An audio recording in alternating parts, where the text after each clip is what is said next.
Muy bien, buenas tardes con todos ustedes y bueno, para otra reunión más con respecto a este tema tan importante como es el manejo de las emergencias obstétricas en general, ¿no? Ya este es el tercer módulo. En la siguiente reunión que vamos a tener va a tener otro tema, va a hablar un poco de monitoreo, alto riesgo y otras cosas más dentro de lo que es lo que se ha preparado para lo que es la presentación de este tema. Y bueno, el día de hoy nos toca justamente la parte de lo que es la atención del parto, pero distóxico, ¿no? También ver lo que es la parte de puerperio, pero puerperio con algunas alteraciones o complicaciones que se puedan presentar. Y el día de mañana tenemos la parte de taller, donde justamente vamos a ver algunas distocias que definitivamente tenemos que manejarlas. ¿Por qué? Porque no siempre un parto vaginal va a terminar en la posición correcta, en el tiempo correcto, no se va a ver, no va a haber ninguna complicación. No es así. Desde el momento de que una paciente entra en estado de trabajo de parto, pasa por una fase latente, una fase activa, definitivamente los cambios, las patologías, las complicaciones, más que nada, que se puedan dar muy aparte de las patologías que puedan tener ya como agregado a este embarazo, definitivamente pueden complicar la situación en el momento del trabajo de parto. De ahí que tenemos muchas herramientas nosotros con respecto a cómo nosotros podemos manejar el trabajo de parto, desde la conducción, desde la inducción en gestaciones mayores de 41 semanas, 40 semanas, 5 días, ¿no? Desde el momento de la también de lo que es el manejo a través del partograma. Entonces tenemos varias herramientas que en realidad nos permite, al igual que la parte clínica, lógicamente, hacer un manejo que nos permita en lo posible que este parto acabe lo más normal posible. Sabemos que las diferentes formas en las cuales se están presentando los nacimientos son indistintos. Nosotros en la casuística que tenemos, por ejemplo, tenemos muchas situaciones que se nos han presentado en el momento del parto, cuando vienen en expulsivo, ¿no? Y vienen en expulsivo y no sabemos, o vienen sin control prenatal, pero en expulsivo no tenemos los antecedentes de la paciente, tenemos que tomar un ponderado fetal aproximado. Si hay la posibilidad de tomar una ecografía, se va a tomar una ecografía, pero definitivamente lo importante es que en esta primera valoración por parte de nosotros, porque puede llegar a cualquier punto de nuestro país una paciente en trabajo de parto y no siempre va a llegar a instituciones donde tengan capacidad resolutiva. De ahí viene la otra parte, ¿no? La complicación propiamente que se pueda dar, y de ahí que nosotros tengamos que tomar medidas inmediatas, no solamente para la atención propiamente, sino también para las complicaciones que se puedan dar a nivel de la paciente gestante y del bebé también. Entonces, en este punto, en este módulo que nos toca el día de hoy, definitivamente vamos a hablar pues de lo que es la parte distóxica, ¿no? Que puede ser a través del canal, por el tipo de presentación. Entonces vamos a hacer una pequeña descripción. El día de mañana en la parte de taller sí vamos a hacer todas las maniobras que nosotros podemos realizar en una primera instancia, porque sabemos, es cierto, que lo distóxico tiene que ser manejado a nivel multidisciplinario. Lo sabemos, pero lo que sí es que tenemos que estar preparados para qué se refiere esta complicación y cuáles podrían ser las primeras medidas que podríamos tomar nosotros si nos llega la paciente y en consecuencia nosotros podamos realizar una referencia, por ejemplo, pero con una primera evaluación, con una primera atención para salvaguardar la integridad no solamente de la mamá, sino también del bebé. Entonces, de ahí la importancia, ¿no?, de manejar esta parte también, ¿no?, de conocerla, que yo sé que la mayoría lo conoce, vamos a hacerlo recordar. Y el día de mañana vamos a haber algunos casos clínicos, pero también la parte netamente operativa, ¿no? ¿Qué posición podría darse? En el caso que nos toque un podálico, por ejemplo, nos ha tocado muchas veces podálicos que nos han venido expulsivos, ¿no? Y son multigestas, entonces ellas avanzan definitivamente rápido. Entonces, ¿qué hacer mientras que nosotros vamos a derivar de repente o no tenemos capacidad resolutiva? ¿Qué hacer en ese momento, ¿no? O qué hacer cuando hay un enclavamiento, una distocia de hombros, que también podría darse por un feto grande, un feto macrosómico? En sí, son diferentes las situaciones en las cuales se nos pueden presentar, y por ende el conocer nosotros al menos la primera parte, que es el primer manejo que se tiene que hacer, es importantísimo. Entonces el día de hoy lo vamos a dividir en dos grandes grupos. El primer grupo, la primera parte de lo que es el parto distóxico, en la segunda parte lo que es el puerperio, también con algunas complicaciones. Un artículo que se les voy a enviar también para que ustedes lo puedan complementar, que según la Organización Mundial de la Salud, que es lineamientos y todo lo que se tiene que realizar. Y el día de mañana, lógicamente, lo vamos a complementar con la parte de taller propiamente, y algunos casos también emblemáticos que hemos tenido definitivamente como consecuencia de estas patologías, estas distocias que se pueden dar justamente en el momento más crucial, como es el nacimiento del bebé, ¿no? Listo, muy bien, entonces vamos a empezar por la primera parte. Un ratito. Y bueno, algunas definiciones básicas, ¿no? Algunas definiciones básicas que debemos de considerarlo, ¿no? A veces nosotros decimos, en nuestro diagnóstico colocamos, por ejemplo, puérpera de parto vaginal eutóxico o distóxico. Y estamos con esa duda, ¿no? Es cierto, nació por vía vaginal, ¿no? Pero de repente fue un bebé grande, un feto grande, que pesó 3.999, o un feto macrosómico que pesó más de 4 kilos, como hace poco, que ha habido un bebé con 4.400, y un bebé que por ponderado fetal, ¿no? Salía aproximadamente 4.600, 4.400, y por ser primigesta, paciente talla corta, porque definitivamente se hace una evaluación general, esta paciente pasó a cesárea, ¿no? Entonces ahí están los criterios en los cuales nosotros tenemos que considerar para poder dar, por llamarlo así, clásica palabra que siempre mencionamos, chance vaginal, o en todo caso, en su defecto, esta paciente pueda acabar en un parto en este caso por una cesárea, ¿no? Entonces, lo distóxico definitivamente es lo que no es normal, lo que no esperamos encontrar muchas veces. ¿Cuántas veces nos han dicho en las ecografías no hay circular de cordón? Sin embargo, en el momento del nacimiento hemos visto que hay doble circular o circular simple, que es lo más común. Antes no era tan común encontrar los distocios funiculares, sin embargo, ahora lo encontramos, ¿no? Está saliendo el bebé y encontramos el cordón.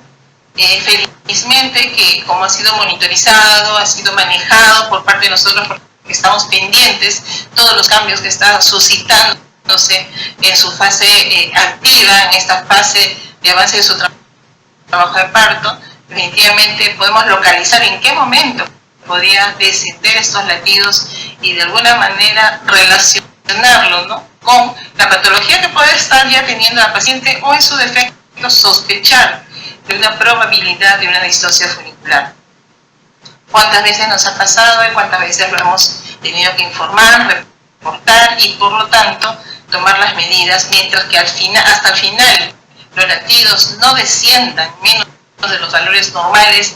El chance vaginal se va a dar la oportunidad de esta paciente de un chance vaginal, pero estrictamente monitorizada, y no solamente por parte de nosotros, sino también por parte del equipo que está a cargo de la paciente, para que esté atento ante cualquier complicación y esta paciente pueda pasar a donde corresponda, o bien a un parto vaginal o una cesárea de emergencia. ¿Cuántas veces hemos tenido pacientes con dilatación completa?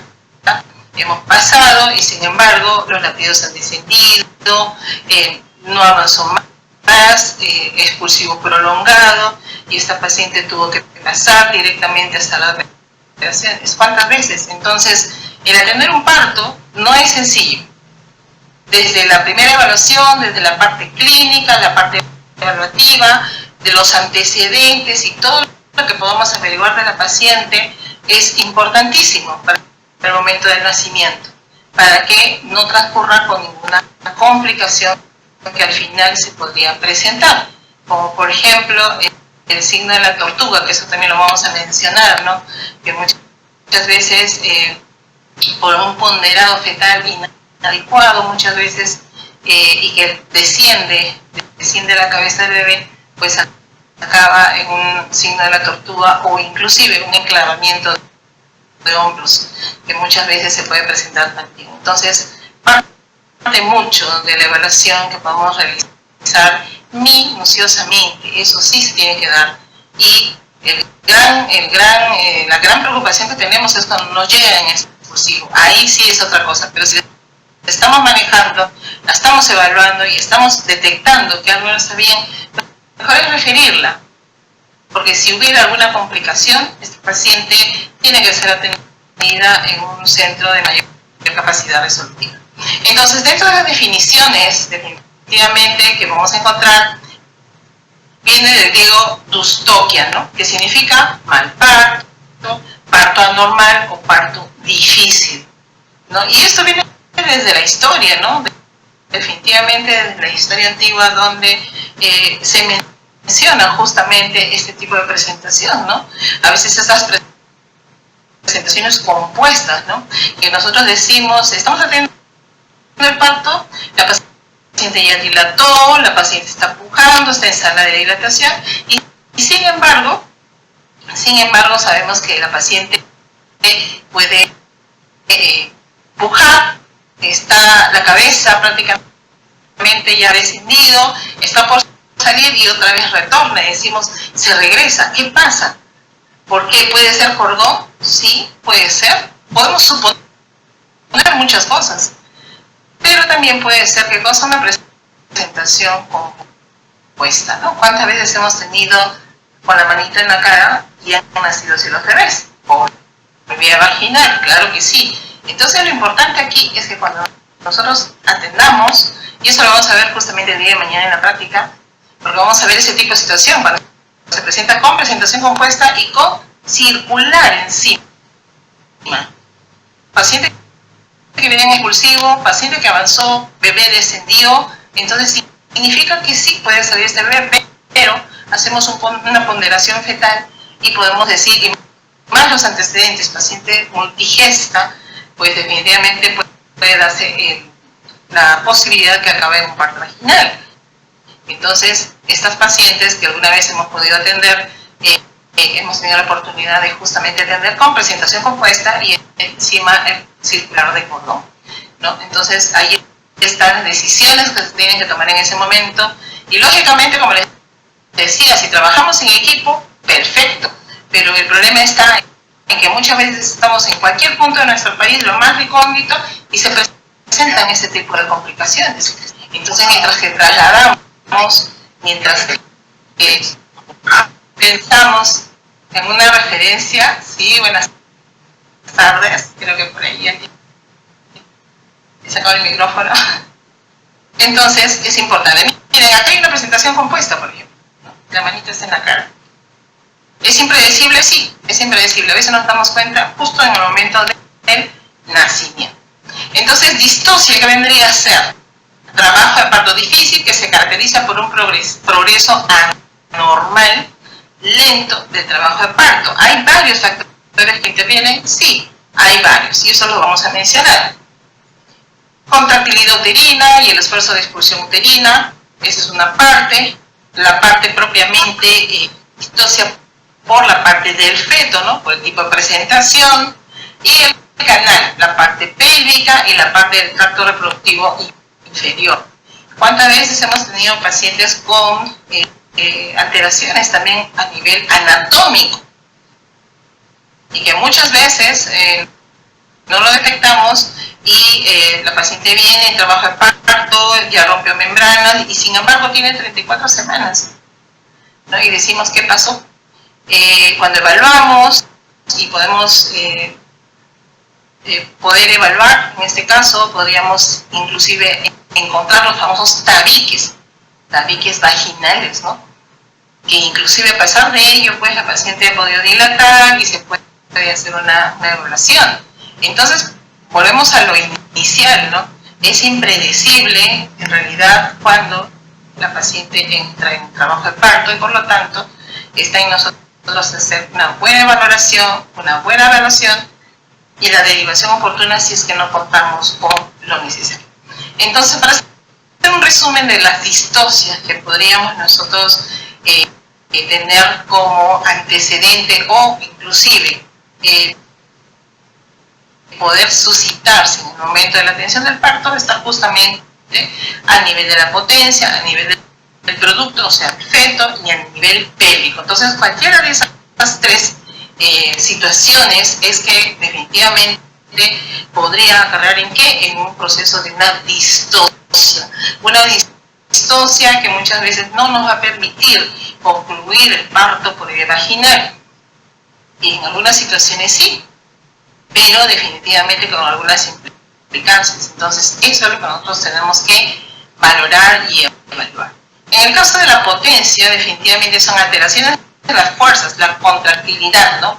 En ese caso, la uterina, ¿no? ¿Cuántas veces decimos no tiene buenas contracciones, no tiene buena dinámica, no hay una frecuencia, una duración que le permita, en este caso, un cambio a nivel cervical para que la paciente pueda avanzar en esta dilatación? Pacientes multigestas. ¿Cuántas veces nos ha pasado? Pacientes cuarto embarazo, quinto embarazo, sexto embarazo inclusive, que están con contracciones, ¿no? Y sin embargo, siguen con la misma dilatación, no avanzaron, estamos haciendo nuestro partograma, que es otra herramienta que nos sirve también para hacer valoraciones de si estamos llevando el control adecuadamente de este trabajo de parto de esta paciente, y sin embargo, no avanza. Acentuamos con un poco de oxitocina a partir de 4 centímetros para arriba y sin embargo igual. Al final acaba en una cesárea. Entonces puede ser por alguna distocia netamente a través de lo que es la parte uterina, ¿sí? Y también la fuerza expulsiva uterina, ¿no? Entonces todo esto podría conllevar a una distocia también. Claro que sí, porque se espera que una multigesta termine más rápido, su trabajo de parto sea rápido, pero recordar que cada embarazo es diferente, cada situación es diferente y por ello es que tenemos que hacer una evaluación muy exhaustiva. Con respecto al producto, definitivamente ahí están los macrosómicos, los fetos grandes, ¿no? Todo lo que conlleva al feto, que lo vamos a ver ahora también. Y con respecto a la pelvis, definitivamente es el conducto del paso, ¿no? De donde va a pasar este bebé, que muchas veces después podría verse afectado y al final no acabar en un parto vaginal. Entonces, lo que se busca siempre nosotros es que el parto se dé por vía vaginal, que vendría a ser lo ideal, por las complicaciones, pocas complicaciones que aparentemente podrían no presentarse, pero sin embargo muchas veces pues podría darse en el momento del trabajo de parto o en la fase exclusiva netamente. Entonces, la desproporción cefalopélvica es una de las primeras manifestaciones que podríamos nosotros poder darnos cuenta cuando realizamos un primer tacto vaginal. Viene una paciente con contracciones, refiriendo contracciones, refiriendo de repente hasta pérdida de líquido amniótico o disminución de movimientos, etc. Lo que vamos a hacer en primera instancia es un tacto vaginal, y este tacto vaginal nos va a permitir evaluar no solamente esa dilatación, sino también la parte pélvica, la parte de lo que es la presentación, ¿no? Entonces la dilatación, altura de presentación, las membranas, ¿no? La incorporación, si en caso esta paciente trabajo de parto, o en su defecto no está en trabajo de parto. Entonces, una de ellas también que nos permite evaluar es la desproporción cefalopélvica que describe el trabajo de parto obstruido por la disparidad entre el tamaño de la cabeza fetal y la pelvis materna. Imagínense una altura uterina. Empecemos nomás por la altura uterina. La altura uterina, cuando nosotros la medimos, ¿para qué nos sirve? Para darnos la idea de cuánto es aproximadamente lo que podría pesar este bebé, ¿no? Una altura uterina de 36 centímetros, por ejemplo, para una paciente que mide 1,45. Desde ahí podemos estar sospechando ya una alteración, una disparidad entre lo que es el tamaño del bebé y propiamente la parte pélvica de la paciente, ¿no? Entonces, todo eso forma parte de la evaluación que nosotros podemos realizar y definitivamente pues forma parte de estas distocias también que se presentan, ¿no? También es un diagnóstico tenue porque muchas mujeres que se someten a cesárea por este motivo posteriormente dan a luz en embarazos posteriores. Es cierto. A veces se piensa que ya, es una paciente poscesariada, por lo tanto en la siguiente va a acabar en una cesárea también. Y eso no es así. Las cesáreas no necesariamente, a menos que sean propiamente por la parte pélvica, ese es otro punto muy diferente a que, por ejemplo, hay una cesárea por un sufrimiento fetal, por un feto grande, por circular doble, triple ajustado, por líquido meconial espeso, por diferentes situaciones que se puedan dar. Entonces pasan a cesárea. Eso no significa que en un siguiente embarazo también tengan las mismas características. Definitivamente, como mencioné, cada embarazo es indistinto y lo que sí es que si le da la oportunidad, lógicamente, previa evaluación general, que esta paciente pueda tener la oportunidad de un parto vaginal. Entonces no es sinónimo como anteriormente sí se pensaba. Es cierto que el manejo con la oxitocina va a ser un poco restringido, pero definitivamente pues se le va a dar oportunidad a esta paciente con cesárea anterior a que pase o que termine un parto vaginal, y eso definitivamente va a depender de la evaluación que se tenga que realizar en ese momento.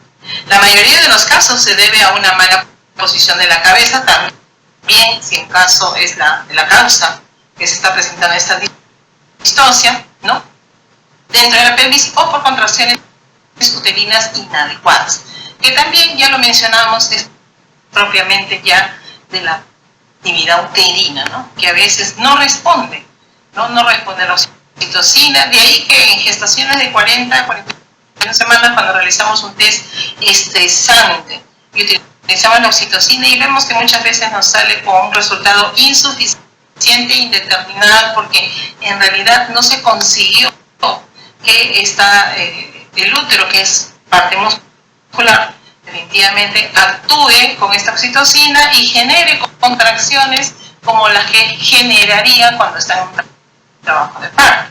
Entonces eso es lo que se tiene que considerar.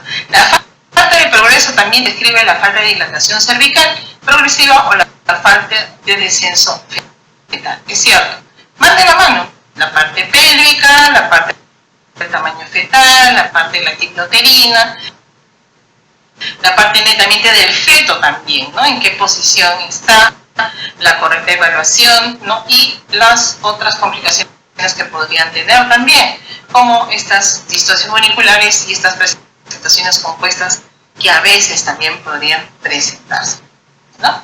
Entonces, el parto distóxico vendría a ser cualquier anormalidad en el mecanismo del trabajo de parto que interfiera en la evolución fisiológica del mismo. Esto lo dice la Organización Mundial de la Salud. Y los factores relacionados son múltiples, ya lo estamos mencionando, algunos que lo vamos a describir también. Y sus repercusiones perinatales pueden ir de lesiones menores hasta daños cerebrales graves.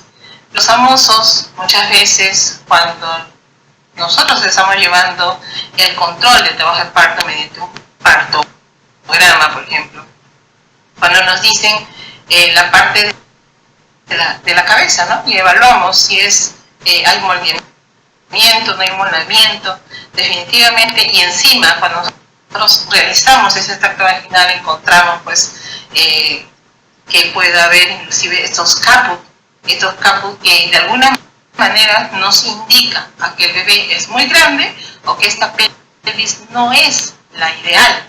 Entonces, vayamos a esa parte clínica, la parte evaluativa, ¿no? No siempre es cierto, el bebé puede descender, pero, ojo, que no solamente se va a evaluar la parte de la cabeza, también la parte de los hombros, la parte del tórax del bebé, que son las mediciones la parte abdominal, que también se hace cuando nace el bebé y se hace una evaluación y vemos que es un feto grande, es un feto con dimensiones grandes y por eso es que podría tener repercusiones en el momento del nacimiento.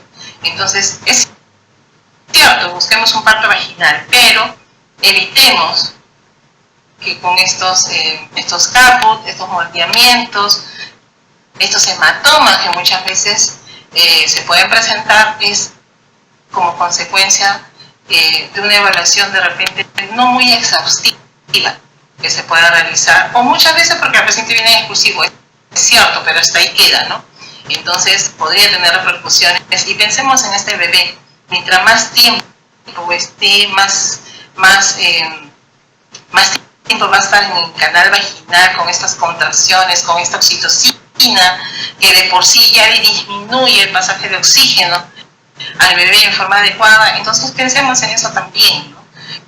Una de las manifestaciones que nos dicen con respecto a la oxitocina, por ejemplo, es que un parto vaginal o un trabajo de parto sin oxitocina es mejor, porque sabemos que es algo fisiológico, pero que si vamos a usar la oxitocina debemos de saber que, por ejemplo, en una contracción que se pueda dar, ¿no? Y la recuperación del feto más o menos demora entre 90 segundos aproximadamente.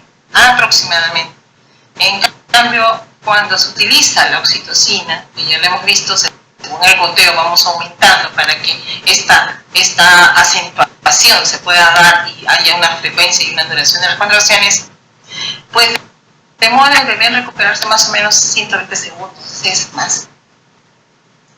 Y si esto añadimos que es un bebé de 41 semanas, un bebé con alteraciones, un RCIU con alteraciones de Doppler, que le están dando la opción porque ya hay dilatación de 8 o 7. Entonces analicemos todo eso, ¿no? Y no solamente buscar el hecho de que acabe un parto vaginal, sino también las repercusiones que puedan haber en el bebé. Cuando una vez que nace, el neonatólogo evalúa y da una valoración con respecto a su Apgar, ¿no? Y muchas veces está relacionado a la forma de cómo se dio el parto, muchas veces distóxico, y que podría repercutir en el feto más adelante, ¿no? Entonces el mecanismo de la distosia es que la pelvis ósea rara vez limita el trabajo de parto, es cierto. Por ello es que tenemos que evaluar adecuadamente, ¿no? Nuestros diámetros, y definitivamente si nosotros valoramos bien y valoramos el ponderado fetal, nos va a permitir al menos tener la tranquilidad de que este nacimiento se puede dar, ¿no? Al menos que haya alguna alteración, que ahora también lo vamos a ver, entonces sí podría justificar, pero como bien dicen algunas literaturas, es bien raro, pero no imposible, ¿no? Que debido a esto las anomalías de proporción del feto pélvicas se hacen más evidentes una vez que se alcanza la segunda etapa. Es cierto, en la segunda etapa justamente es donde se empieza a valorar y se empieza a encontrar estas deficiencias que podríamos ya estar observando en un inicio, ¿no? El mal funcionamiento del músculo uterino puede deberse a una sobredistensión uterina, del parto obstruido o ambos. Eso también es otro factor, otro mecanismo de la distosia que podría generar justamente estas implicancias. Que la disfunción uterina pura y la desproporción fetopélvica entre sí están relacionadas, definitivamente sí. El trabajo de parto ineficaz generalmente se acepta como una posible señal de advertencia de desproporción fetopélvica, sí.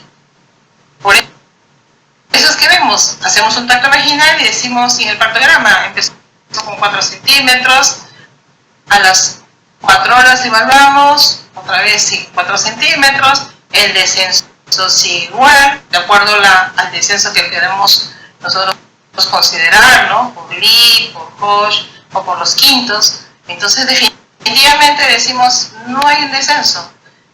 Sigue con las contracciones, 3 a 4 en 10, mayor de 60 milímetros de mercurio, pero no hay cambios. No, la paciente no desciende el bebé. ¿Qué podríamos sospechar? Justamente esto, una desproporción. Por eso que tenemos que evaluar bien qué.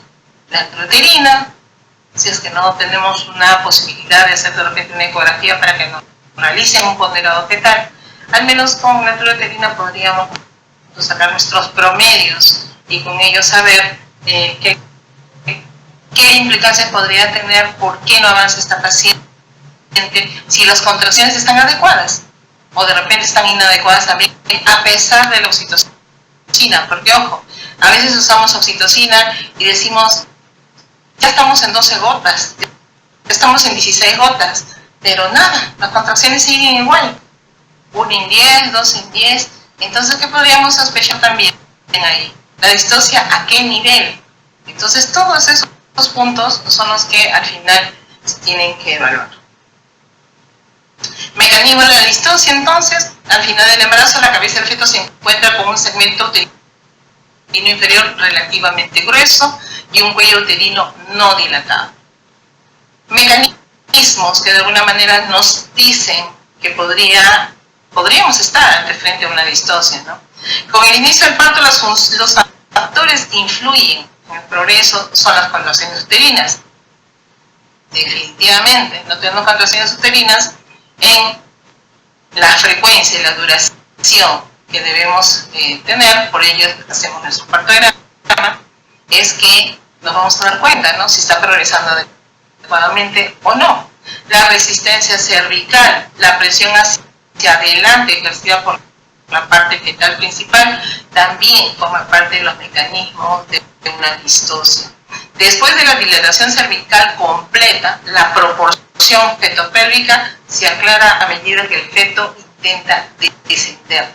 ¿Cuántas veces? Por eso les mencioné, y nos ha pasado a nosotros, ¿no? ¿Cuántas veces nosotros hemos tenido pacientes con dilatación completa, y hemos pasado a sala, hasta ahí llegó, y nosotros decimos, si hasta ahí llegó es porque va a salir este bebé, y sin embargo queda en una dilatación estacionaria o muchas veces en la parte exclusiva prolongada.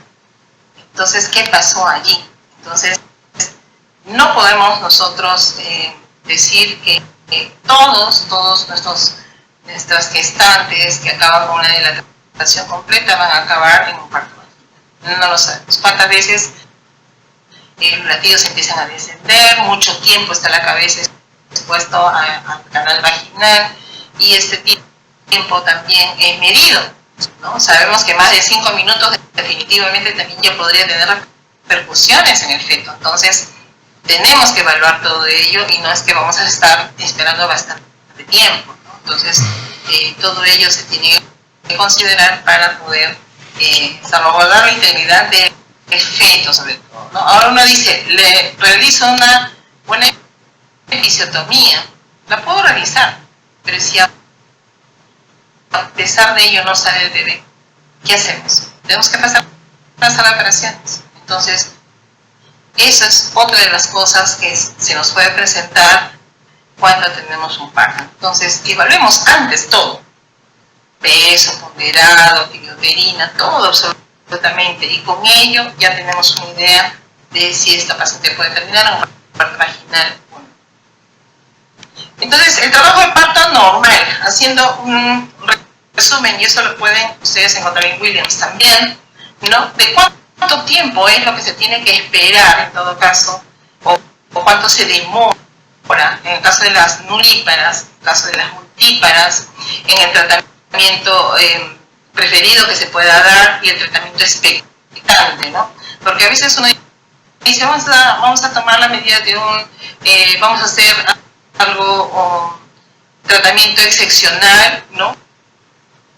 en este caso de acuerdo a la situación y de acuerdo al tiempo en que se está demorando esta paciente en las diferentes fases. Por ejemplo, en el caso de las nulíparas, prolongación de la fase latente mayor de 20 horas. ¿Qué estamos diciendo? ¿Qué estamos mencionando aquí?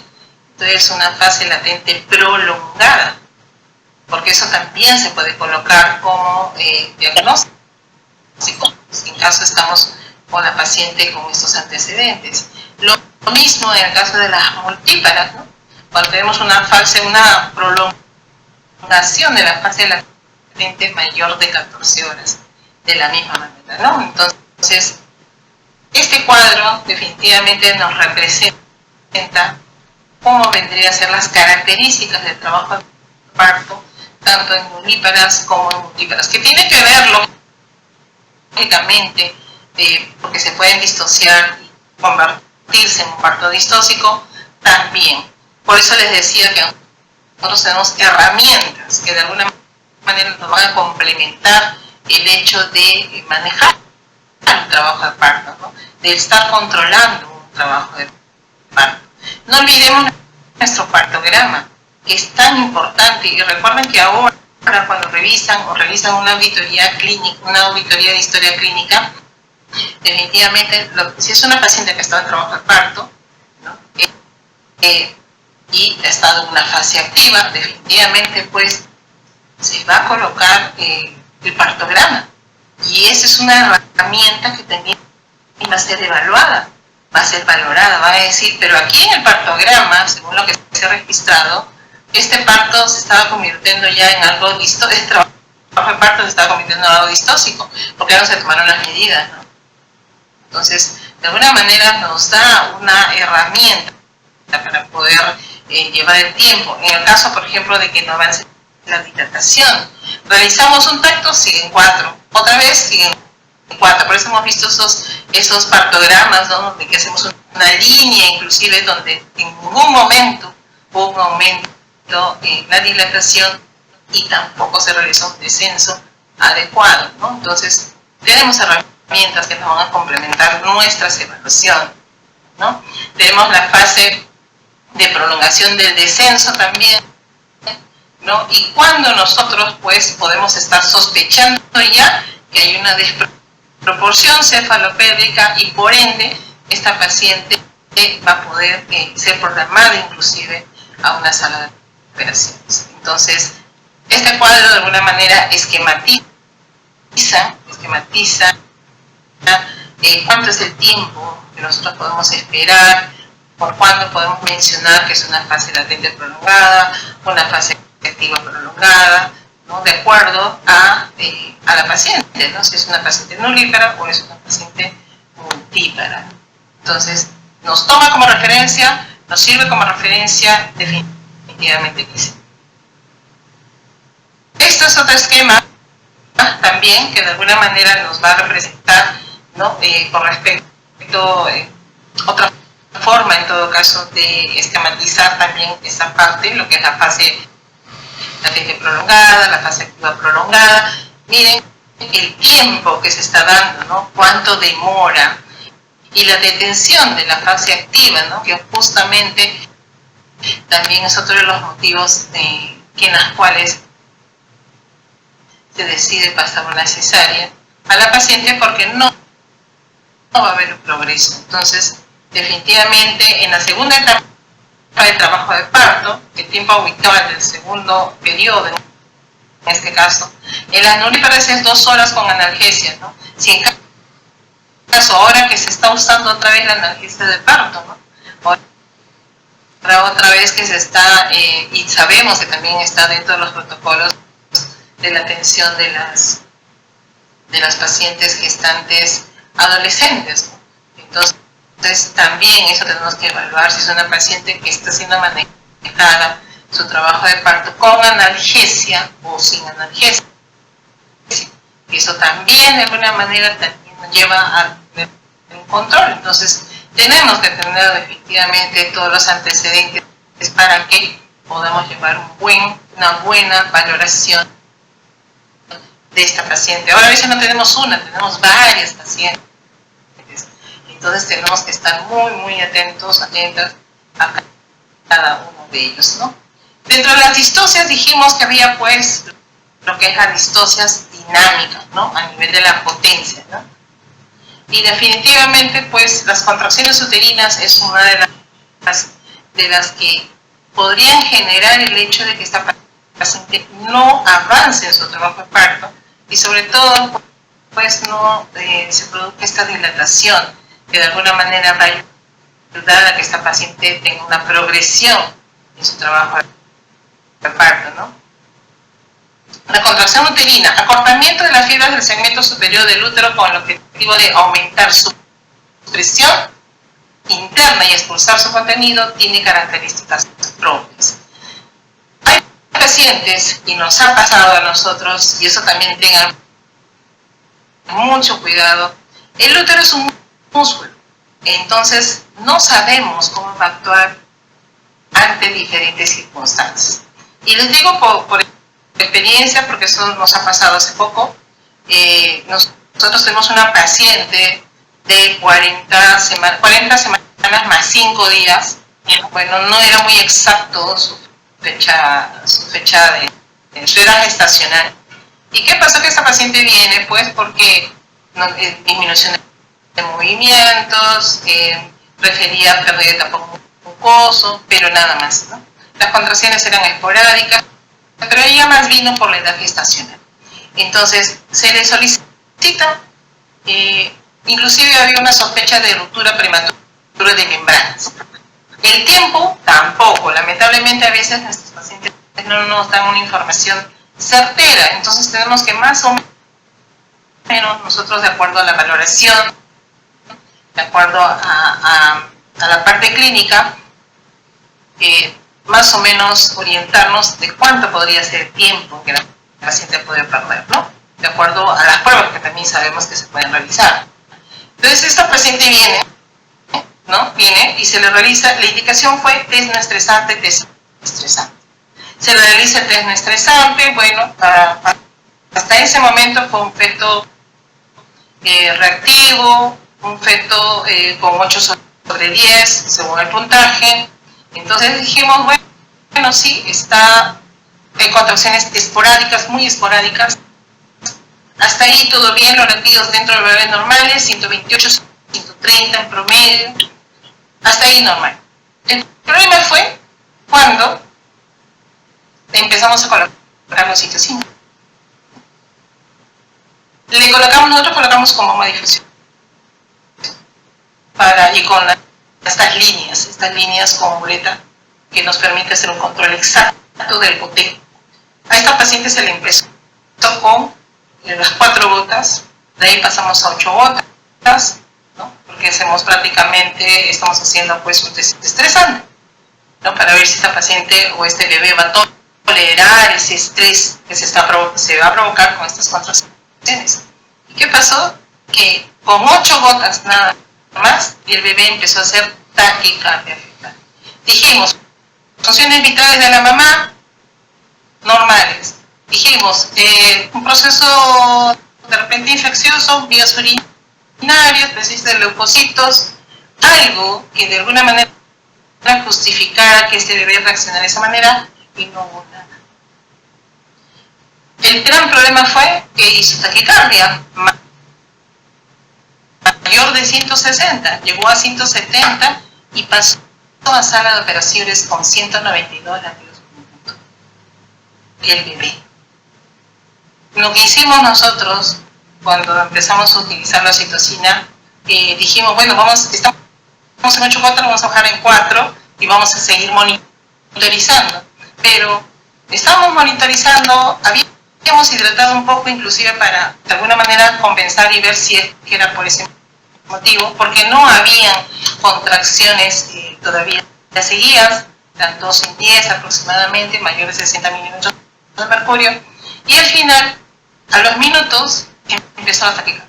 Le cambiamos de posición, la hidratamos, suspendimos la infusión, los latidos empezaron a aumentar, llegó hasta 192, con estos latidos pasó a la sala de operaciones. Entonces, no sabemos cómo va a actuar el útero, no sabemos cómo va a actuar el bebé con esta corta pasaje de sangre y por ende el oxígeno hacia el bebé. Entonces, tengamos cuidado, ¿no?, con estas contracciones. Podemos generarlas, es cierto. Lo máximo que llegamos con estas 8 gotitas fue pues 3 contracciones mayor de 80 milímetros de mercurio.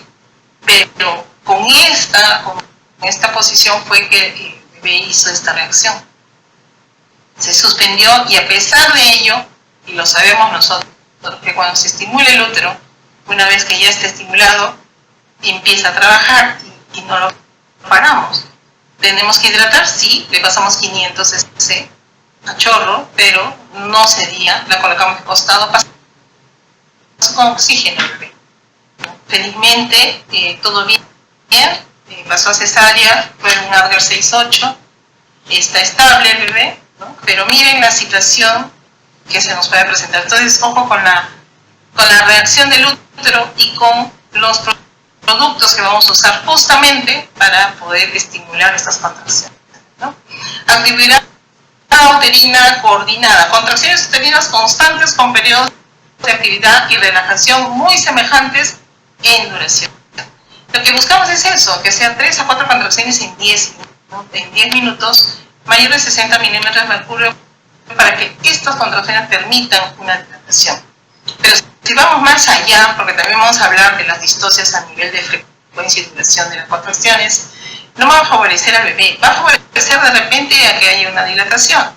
Pero pensemos también en el bebé, cómo va a ser su recuperación. Ya lo mencionamos con respecto a la oxitocina, que con el uso de la oxitocina, miren cuánto tiempo se demora el bebé de recuperarse, 120 segundos. Muy diferente a si no estamos usando la oxitocina, que demora más o menos 90 segundos en recuperarse. Es menos tiempo. Entonces, consideremos eso también, ¿no? Triple gradiente descendente. 3 características: sentido, duración e intensidad, que es lo que rige a lo que es la parte uterina, ¿no? Entonces, las distancias dinámicas por potencia, estamos mencionando que la falta de fuerza para empujar, hay un agotamiento. En el caso de la mamá, muchas veces pues llega a tal punto en que ya la paciente prácticamente no consigue realizar un pujo, y eso también perjudica, porque no podemos usar el famoso Cristeller. Recuerden, el Cristeller también ya no se usa, no se debería usar. Sin embargo, puede haber sus excepciones, pero no tiene que ser algo constante, ¿no? Sabemos que tiene sus repercusiones en los Cristeller, claro que sí, ¿no? Entonces hay varias cosas que ya no se realizan, y eso sí lo tenemos que tomar en cuenta, ¿no? La falta de fuerza para empujar, un agotamiento, ¿no? La contractilidad uterina inadecuada. Vamos a ver por la parte cuantitativa y la parte cualitativa, o sea, por la cuantitativa por las cantidades, la frecuencia, y la cualitativa por el tipo, ¿no? Y tenemos la hiperdinamia, la hipodinamia. Con respecto a las cualitativas, tenemos una subdivisión, alteraciones a nivel de triple gradiente y la incoordinación uterina, ¿no? Donde a veces vemos una muy buena contracción, después una pequeña o una mixta, ¿no? O sea, una que parece como si tuviera inclusive un pico, de doble pico, ¿no? Esas famosas contracciones que tampoco favorecen al bebé, ¿eh? Uno dice, es una contracción uterina discoordinada, ¿no? O hay una incoordinación con respecto a esta contracción. Es cierto, pero también miramos el tiempo, de cuánto dura esta contracción. Y esta medición de este tiempo es lo que de alguna manera va a alterar al feto también. A veces decimos, ha tenido una muy buena contracción que llegó a 100 milímetros de mercurio y llegó a otra, a continuación fue una pequeña de 60 y después hubo un descenso ya a la parte inicial. Ojo, ahí son 2 contracciones. Mientras la contracción no llega a su estado inicial, todo eso sigue siendo una contracción. Entonces, ¿hay un tiempo? Sí. ¿Un tiempo que no le va a favorecer muchas veces al bebé? También. Entonces, consideremos también que no solamente es esperar que el bebé avance, o sea, mejor dicho, el trabajo de parto avance, sino también, hay una dilatación, sino también que estas contracciones sean adecuadas y que no perjudiquen en gran medida al bebé. Entonces, la monitorización en el bebé tiene que ser estricta con respecto a la respuesta a estas contracciones que se están dando, ¿no? Tenemos las hiperdinamias. Bueno, definitivamente la que más temor tenemos son las taquisistolias, ¿no? Estas contracciones que son más de 5 contracciones en 10 minutos. ¿Puede generar una distocia? Sí. ¿Puede generar un desprendimiento prematuro de placenta? Claro que sí. Por eso que es tan importante que si la paciente está usando oxitocina o no está usando la oxitocina, llevar el control de estas contracciones. No siempre, vamos a decir, no tenemos monitor fetal, pero ¿dónde está la parte clínica? ¿Dónde está lo que hacíamos antes, cuando nosotros mismos colocábamos nuestras manos encima del abdomen de la mamá y controlábamos cuántas contracciones se había en 10 minutos, qué intensidad, y lo clasificamos de una cruz o cruces, 3 cruces. Entonces no perdamos eso, porque en realidad tener una paciente con taquisistolia no le favorece al feto de ninguna manera. Uno, que ya les mencioné, un desprendimiento prematuro de placenta, que es lo que podría suscitarse justamente por esta intensidad, por esta duración que tiene, que es una distocia, ¿no?, a nivel del útero, que no es favorable en el bebé, ¿no?, sobre todo por la frecuencia, y que muchas veces, ojo también, y esto es algo que quería mencionar también, y siempre lo menciono, tengamos en cuenta de que cuando una paciente viene en trabajo de parto, es una paciente que está con 4 y ya tiene taquisistolia y no le hemos hecho nada, no le hemos colocado nada, no le hemos estimulado, realizamos una valoración y encontramos una taquisistolia, preguntemos qué ha tomado. ¿Por qué les digo? Por la experiencia que hemos tenido, en todo este tiempo, hemos visto diferentes situaciones. Entonces, ¿se han colocado algo o han tomado algo? ¿Se han producido partos precipitados? Sí, con las implicancias posteriores de un parto precipitado. Entonces, tengamos cuidado de ello. No permitamos que llegue a más de 5 contracciones en 10. Y si en caso está presente y la paciente no nos refiere nada, pues simplemente hidratemos y busquemos que estas contracciones sean 3 a 4 contracciones en 10 minutos, con una duración, con 60 milímetros de mercurio, que es lo ideal, ¿no? 60, 80 o 100, pero no en este tipo de frecuencia de duración, porque perjudica al bebé, ¿no? Y puede haber complicaciones, como mencionamos, como TPP, ¿no?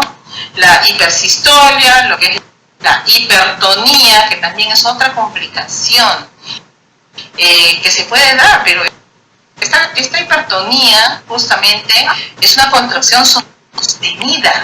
Es una... ¿Aló? ¿Sí? ¿Alguna pregunta?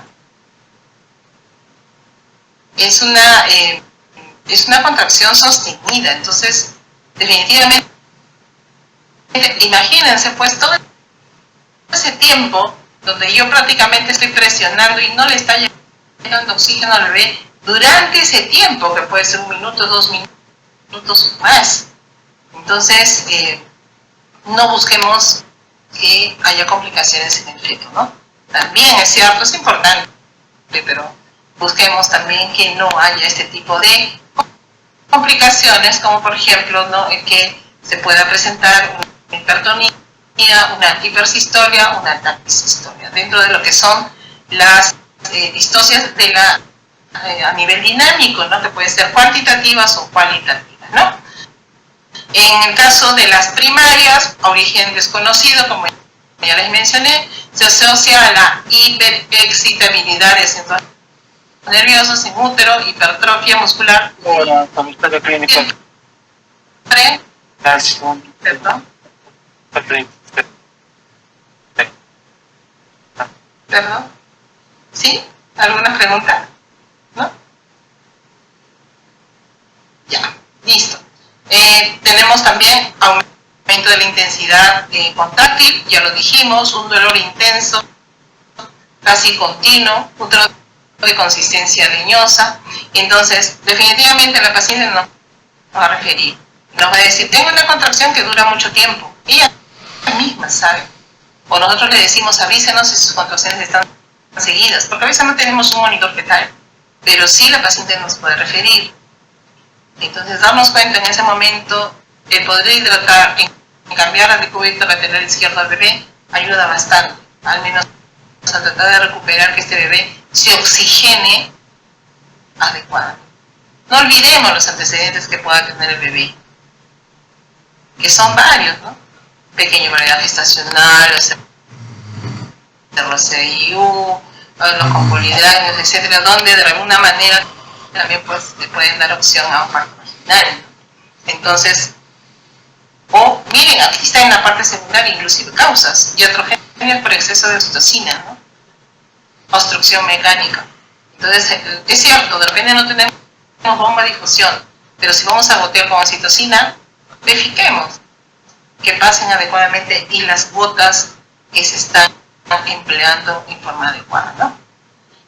Las distorsiones dinámicas cuantitativas, bueno, ahí tenemos, ¿no?, las primarias, las secundarias que le estábamos mencionando, ¿no? Causas: inmadurez cervical, también psicógenos, signos y síntomas uteroplásido, disminución de la intensidad, de la frecuencia, de duración de cada una de las contracciones uterinas, así como hay hiperdinamias, también hay hipo, o sea, una disminución, que a pesar que podamos estimular, a pesar que podamos nosotros de repente utilizar oxitocina también para poder ayudar a que se pueda dar estas contracciones que duren sobre todo, ¿no?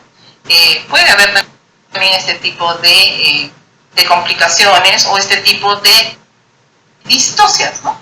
Como es tratamiento de trabajo de parto prolongado, justamente porque no se consigue una contracción adecuada, ¿no? Y ya nos ha pasado, ¿no? Como les mencioné, apenas iniciamos, ¿no? Tenemos pacientes que, a pesar de que son multigestas o multípares inclusive, porque hemos tenido pacientes con octavo embarazo, noveno y noveno parto inclusive, no hemos conseguido una adecuada contracción, y eso es preocupante, ¿no? Porque buscamos generar contracciones y al final se disocian, al final esas pacientes acaban en cesárea muchas veces. Entonces, evaluemos esa parte que también es muy importante, ¿no?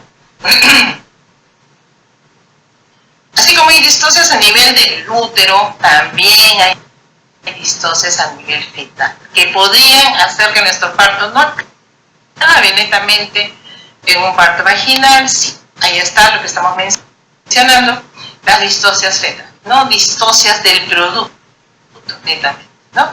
Pueden ser alteraciones del desarrollo, puede ser anomalías de presentación y puede ser también alteraciones de los anexos, como una placenta o a nivel de cordón. Experiencias, muchas desde el punto de vista que nos llega de todos nuestros pacientes, ¿no? Con complicaciones indistintas y complicaciones que muchas veces decimos va a acabar en esas operaciones, ¿no? En la primera valoración que podemos realizar nosotros. A nivel de alteraciones en el desarrollo, tenemos los fetos macrosómicos, ¿no? Sabemos que por definición los fetos macrosómicos son los fetos de mayor de 4 kilos, ¿no? De 4 kilos a más. Y los fetos grandes hasta 3,998, 99, algunos doctores dicen, son fetos grandes, ¿no? Y que muchas veces este ponderado fetal que viene con una ecografía podría tener una alternativa de que podría ser al menos aproximado estimado, ¿no? Porque no es exacto. Sin embargo, muchas veces no cuentan con esta información, con esta prueba de ayuda diagnóstica, y bueno, nos vamos a valer de la altura uterina definitivamente, ¿no? Problemas de hidrocefalia también podría ser, problemas de hidrosfetales, ¿no? Tumores fetales y también presentación de siameses. Nosotros hemos tenido hace poco también una presentación de embarazos dobles. Ojo que embarazos dobles, lo primero que nosotros pensamos es termina en cesárea, ¿no? Era una segundigesta nulípara de 34 semanas. El paciente viene por disminución de movimientos, se le evalúan en emergencia, al final no encontraban latidos, bueno, y lo que se hizo fue la ecografía. Al final en la ecografía se logró poder evaluar y ya estaban con dilatación. Imagínense, ya estaban con dilatación y definitivamente pues eran fetos pequeños, ponderados fetales, según la altura uterina y según la presentación que ha podido hacer, porque la paciente solamente tenía 2 controles prenatales, nada más, no tenía más, a pesar de ser un embarazo de riesgo. Recuerden que un embarazo doble es un embarazo de riesgo. Se tiene que ver sobre todo la variedad, ¿no? O sea, la presentación, que es monocoriónico, biamniótico, bicoriónico, biamniótico, la presentación, ¿no? Justamente para poder hacer el control de esta paciente. Bueno, y esta paciente vino prácticamente ya con dilatación. Uno estaba en podálico y uno estaba en cefálico. El podálico salió, ¿no? Había una maniobra, que eso lo vamos a hacer el día de mañana también, en la parte de taller, y el siguiente bebé salió por vía cefálica. Entonces, ¿podría darse que sea un embarazo doble siamés? Sí. ¿Cuál sería su variedad en este caso? Un monocoriónico monoamniótico, ¿no? Una sola placenta, sin membranas y los bebés unidos, que también es bien raro encontrar, es cierto, pero definitivamente sí se nos ha presentado alguna vez hace bastante tiempo, fue derivada definitivamente, estaba con dilatación la paciente y no sabía que era siamés tampoco. Entonces, ese tipo de situaciones también es importante saberlas, ¿no? ¿Qué condiciones tiene el feto? ¿Podría ser también un feto con gastrosquisis? Sí. ¿Un feto con onfalocele? También. Son alteraciones de la pared abdominal que muchas veces vamos a desconocer, ¿no? Sobre todo si son pacientes que no han tenido controles prenatales.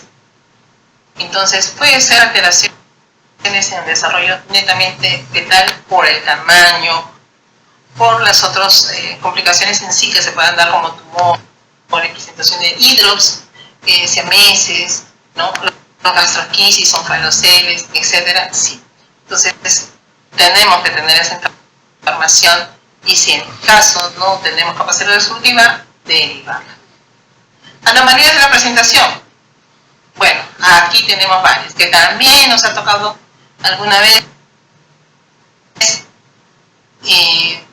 atender el parto porque me he tenido en expulsivo, pero ojo, la mayoría de los casos, mediante maniobras se podría apoyar para que la salida se dé por vía vaginal. Pero depende del tipo de presentación, es que muchas veces se decide que esta paciente pase a sala. También se tiene que valorar qué cosa, si es una primigesta o es una multigesta. Es muy diferente una multigesta con una pelvis adecuada, que se pueda de alguna manera esperar que se realice una rotación, a una primigesta, ¿no? Entonces, eso también son factores que se tienen que considerar. Dentro de ellas tenemos las cefálicas reaccionadas, las presentaciones de brecma, de frente, de cara netamente, ¿no? Cuando uno sale, uno dice mento anteriormente o posterior, ¿no? Y con todas las implicancias, ¿no? O este signo de la tortuga cuando sale la cabeza del bebé y no se puede hacer ningún giro, no se puede hacer ninguna rotación, contrarrotación, porque está prácticamente enclavada la parte de la cabeza del bebé. Llegó a salir la cabeza, es cierto, pero era un feto más persona. Entonces, y el resto del cuerpo están los hombros, la parte torácica. Entonces, tan importante es la valoración, la ponderación del peso aproximado, porque no va a ser exacto, pero al menos con ese dato nosotros podemos de alguna manera derivar. Entonces podemos tener también anomalías a nivel de la presentación. Ya mencionamos, también puede ser hipodálico, sí, nalgas puras, por ejemplo. De pie, de mano, salen de bracito, primero sale el bracito. También lo vamos a hacer en la parte de mañana, en taller, las presentaciones, ¿no? que se puedan dar. Hombros, transversos, occipito posterior, asinclitismo, problemas de sincretismos que muchas veces pues va a conllevar a que pasen hasta las operaciones, ¿no? Entonces, y no intentar y hacer los famosos cristeles para tratar de sacar al bebé de todas maneras, no, tengamos como conocimiento de que si es que se va a dar, hemos evaluado todo, el tipo de presentación, el contenido fetal, las características pélvicas netamente de la paciente, y con todo ello es que estamos decidiendo que esta paciente pueda salir. Ahora, como les decía, no trabajamos solos, trabajamos en equipo, siempre en equipo, pero definitivamente puede ser que estas circunstancias se nos den cuando estamos en un lugar y nos llega una paciente expulsivo, ¿no? Y tenemos que darle la primera atención, ¿no? Con respecto a las alteraciones de los anexos, a nivel de placenta, a nivel de cordón, cordones breves, sabemos que el cordón más corto es 30 centímetros, el cordón más largo que podríamos encontrar es de 90 centímetros, por eso es que tantas veces se vuelve como un parto distóxico, que bebés que nacen con doble o triple circular al cuello, del cordón al cuello. Y uno dice, ¿pero cómo? ¿Eso es indicativo de cesárea? No necesariamente. Recordar que puede ser un cordón grande y que los latidos todavía se están manteniendo. Mientras los latidos se están manteniendo y tenemos capacidad resolutiva, ojo, eso también. Si nosotros tenemos capacidad resolutiva, es que muchas veces se da oportunidad a que estas pacientes puedan acabar en un parto vaginal, pero si no se tiene capacidad resolutiva, definitivamente que no. Eso también es otro de los puntos que se tienen que considerar, porque si en caso tiene doble, triple circular, hemos atendido hace poco una paciente con triple circular, era un cordón de 90 centímetros y por lo tanto, a pesar de que tenía 3 vueltas, el bebé no era tan grande, 2.800, permitió que al menos en el momento del nacimiento no disminuya los latidos, porque hasta el último estamos escuchando los latidos, se pueda pues clampar y retirar al bebé. Si en caso fuera ajustado, más aún, ¿no? Recuerden que el clampaje tardío es lo que también programamos bastante, pero eso va a depender de la situación del bebé, definitivamente, ¿no? Entonces podemos tener cordones breves, circulares de cordón, placentas previas. ¿Cuántas veces nos ha venido? También tuvimos la oportunidad de tener una paciente de 34 semanas, pero es su quinto embarazo. Quinto embarazo, placenta previa total. La paciente solamente tuvo 2 controles. Vino por emergencia, ¿por qué? Porque requería sangrado y disminución de movimientos. Entonces, siempre, antes de realizar un tacto vaginal, recordar que siempre tenemos que preguntar antecedentes. Porque imagínense, una placenta previa, que yo realizo un tacto vaginal y de repente trate de buscarse dilatación, una presentación, etcétera, pues definitivamente puedo estimular y puedo más bien complicar aún más la situación de la paciente. Entonces, esta paciente no nos dijo que era placenta previa. Sin embargo, al leer sus documentos, por ahí encontramos una ecografía donde mencionaba placenta de inserción baja. No se hizo más ecografía a la paciente y al final pues se le hizo una ecografía porque tenemos esa posibilidad de hacer esta ecografía y se encontró que era una placenta previa total. Entonces eso también es otra de las cosas que va a imposibilitar que nazca por vía vaginal, a pesar de que tenga contracciones. Y la paciente venía justamente por presentar contracciones y también pérdida sanguínea, ¿no? Escasa, pero lo presentó. Y 34 semanas, imagínense, y era quinto embarazo. Entonces, definitivamente esa situación también se nos puede presentar. Y el desprendimiento prematuro de placenta, que definitivamente también, en quienes nos vemos pacientes con trastornos hipertensivos, de repente las pacientes tienen muy elevadas las presiones, pacientes que tienen una hipertonía, pacientes que tienen taquisistolia. Entonces, evaluar todas estas posibilidades, porque también podríamos tener pacientes que vienen con desprendimiento prematuro de placenta, ¿no? Que se da y que definitivamente tienen que operarse inmediatamente, porque la probabilidad del desprendimiento va a depender del porcentaje, que puede ser 30%, 50%, 100%. Entonces, la probabilidad de vida también se acorta mientras más ese porcentaje de desprendimiento que se da a nivel de esta paciente, ¿no? Entonces, esa vendría a ser también alteraciones de los anexos. Entonces, miren cuántas distocias hay, ¿no? No es sencillo, vuelvo a mencionar, no es sencillo tener un parto.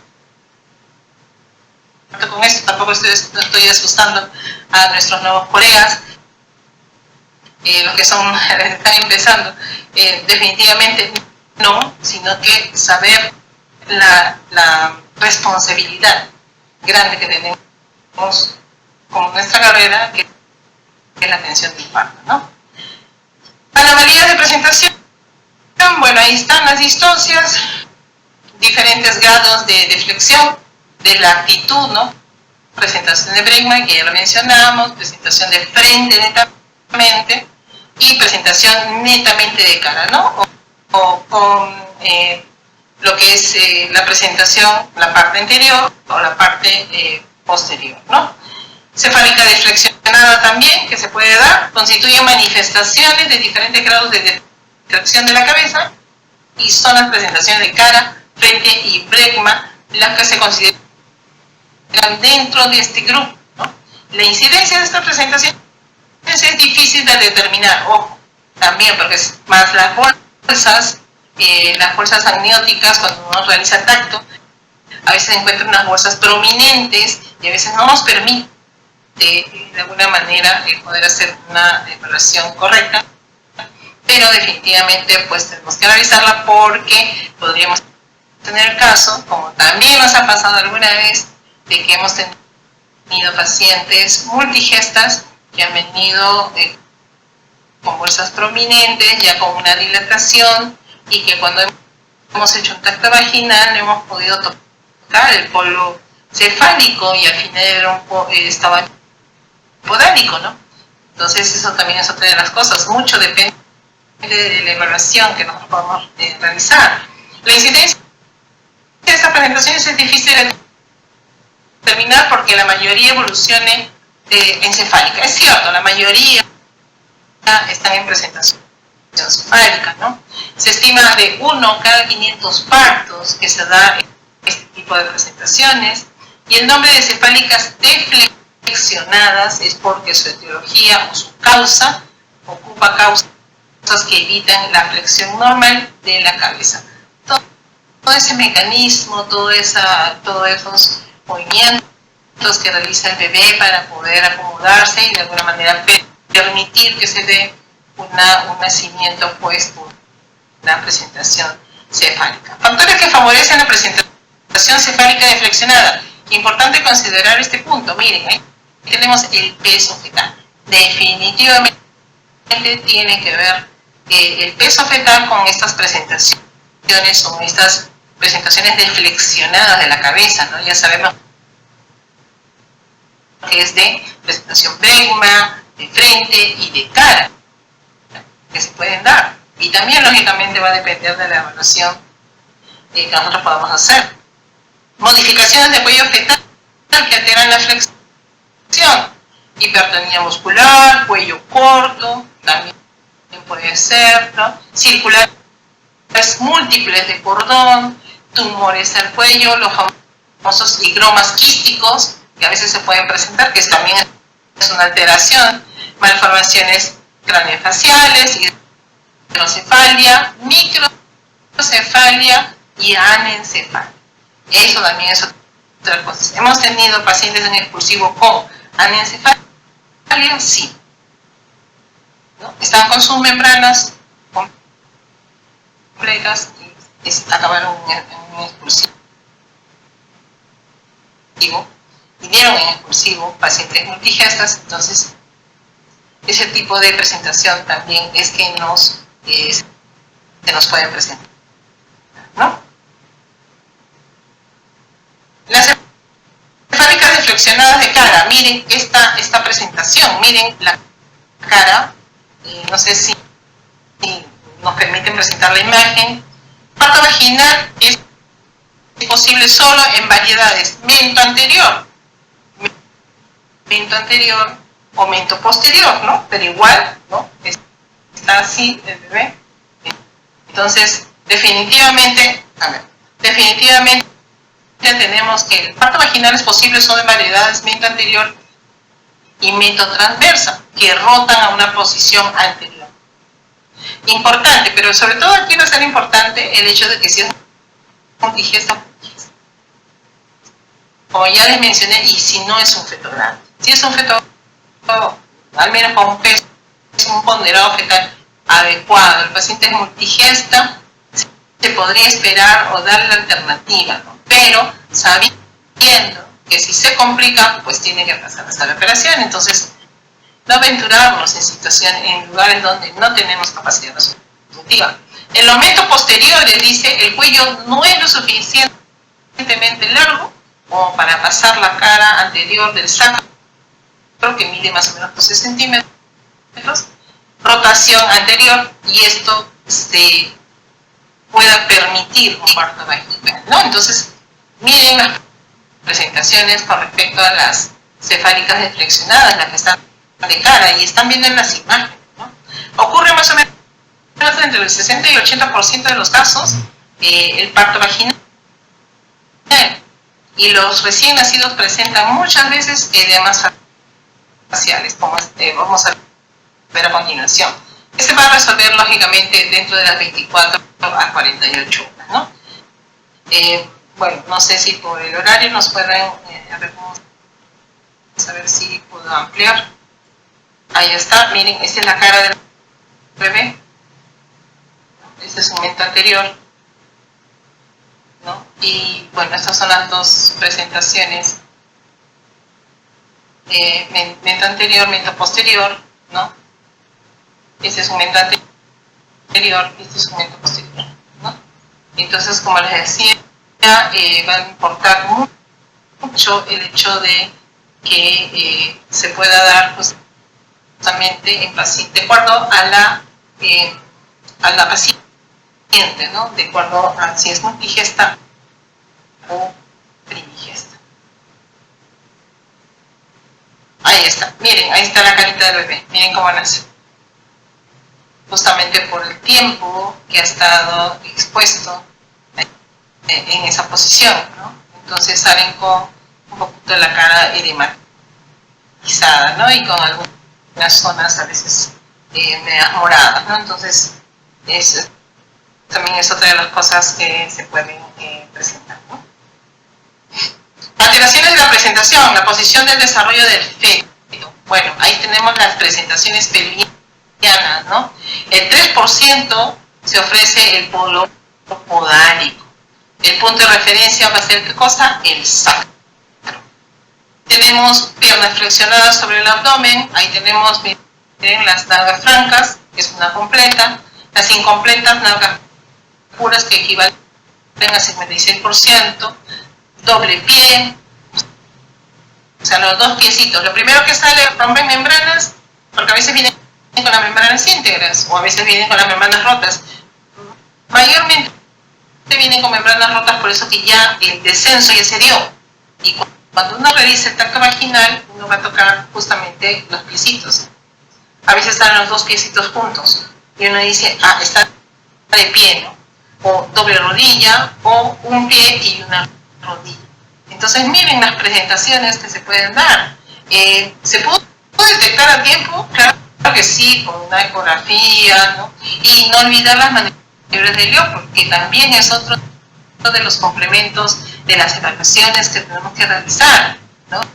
No solamente es la atención en sí del trabajo de parto, sino también es realizar estas maniobras de Leopold, ¿no? Revisar nuestra turoterina, nuestro tracto vaginal. Sabemos cuál es el orden de las evaluaciones que se tienen que hacer en nuestras pacientes cuando llegan para una atención. Entonces, definitivamente, pues, vamos a ver inclusive si son nalgas puras, si es de cara, como hemos visto, o si son de piecitos. Entonces, definitivamente, pues, saber si son multigestas o primigestas va a depender mucho de la evaluación que podamos hacer, ¿no? Tuvimos también el caso de un prematuro, ¿no? 28 semanas que vino por ruptura de membranas. La paciente lamentablemente tenía una infección de tracto urinario. Eso también es otro de los puntos que se tiene que evaluar, ¿no? Pacientes con infección de tracto urinario pues pueden tener este tipo de complicaciones, como son rupturas prematuras de membranas. Esta paciente refería haber perdido líquido y de ahí empezó con contracciones, y al final esta paciente viene, se la evalúa y estaba en posición podálica. Estaba en pie, sus piecitos fueron los primeros que salieron. Y saber la técnica de cómo atender, no es jalar al bebé, no es señora empuje, yo lo jalo, ¿no? No es así. Hay todo un procedimiento, que eso vamos a ver si el día de mañana nos da tiempo para poder hacer ese procedimiento. Y definitivamente hay toda una técnica, porque tiene que evaluarse, ¿no? ¿En qué posición está? Está en pies, pero ¿cómo es la presentación que se está dando? ¿Y cuánto es el ponderado? ¿Es una paciente primigesta o multigesta? Si es una paciente multigesta y en este caso tenía 28 semanas, era un bebé pequeño, salió rápido, ¿no? Pero ¿y qué pasa si son fetos grandes?